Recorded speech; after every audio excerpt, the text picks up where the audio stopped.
दोस्तों नमस्कार। अगर आपको एमपीएल यानी मोबाइल प्रीमियर लीग के प्लेटफॉर्म पर विराट कोहली कुछ बोलते हुए अगर आपको दिखाई दे, जो उनके ब्रांड एम्बेसडर भी रहे, और टोक्यो ओलंपिक हो, चाहे एशियाई खेल हो, चाहे कॉमनवेल्थ गेम्स हो, उनके कॉन्टेक्स्ट में अगर कुछ चीज़ें सामने आती हैं एमपीएल की तरफ से, तो क्या आप उन पर यकीन नहीं करेंगे?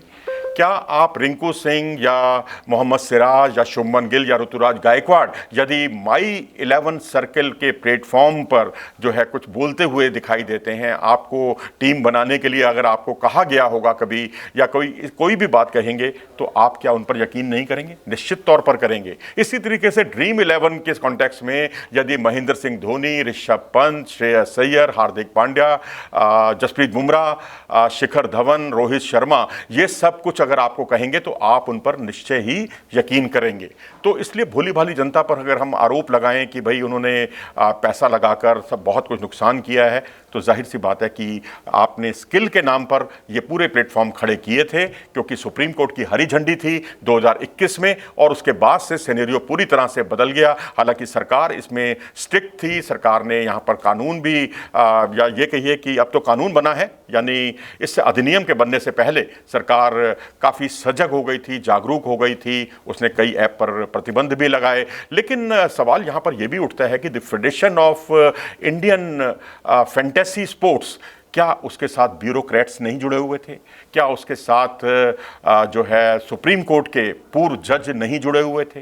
क्या उसके साथ कोई लोकपाल या ये कहिए कि अन्य जो प्रसारण जगत से जुड़े हुए दिग्गज थे या उद्योगपति थे, क्या वो जुड़े हुए नहीं थे? अगर आप ब्यूरोक्रेट्स की बात करें तो बिमल झुल्का साहब का नाम यहाँ आता है, जो चेयरमैन थे इस संस्था के, और उन्होंने 79 बैच के वो एक IAS अधिकारी रहे, फाइनेंस डिपार्टमेंट में रहे, डिफेंस में रहे, और तो और भारत सरकार के चीफ इंफॉर्मेशन कमिश्नर भी ये रहे।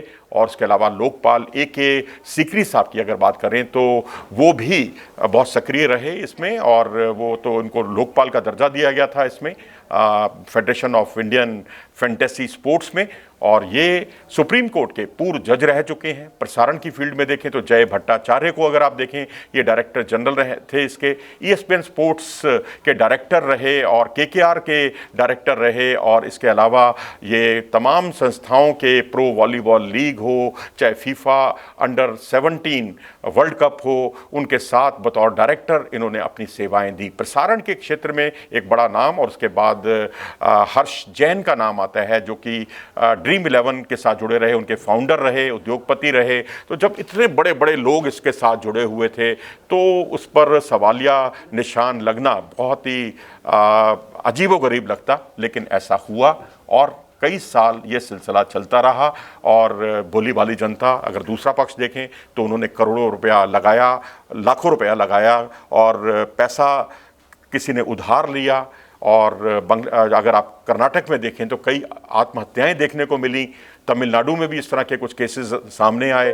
तो अब सारा सिलसिलेवार तरीके से सब बंद हो गया है, ये पूरा खेल ही बंद हो गया है। लेकिन यहाँ सवाल ये है कि इस सब के पीछे जो कुछ अधिनियम ना बनना, वो एक बड़ा कारण था, क्योंकि अधिनियम नहीं था तो सुप्रीम कोर्ट ने भी इनके खेल को स्किल बेस्ड खेल करार दिया था। और बड़े बड़े दिग्गज बॉलीवुड और क्रिकेट जगत की हस्तियां अगर आपसे कुछ कहती हैं, आपको टीम बनाने के लिए प्रेरित करती हैं, तो जाहिर सी बात है कि आप उससे पीछे नहीं हटेंगे। अपनी राय दें इस बारे में कमेंट सेक्शन में जाकर। नमस्कार।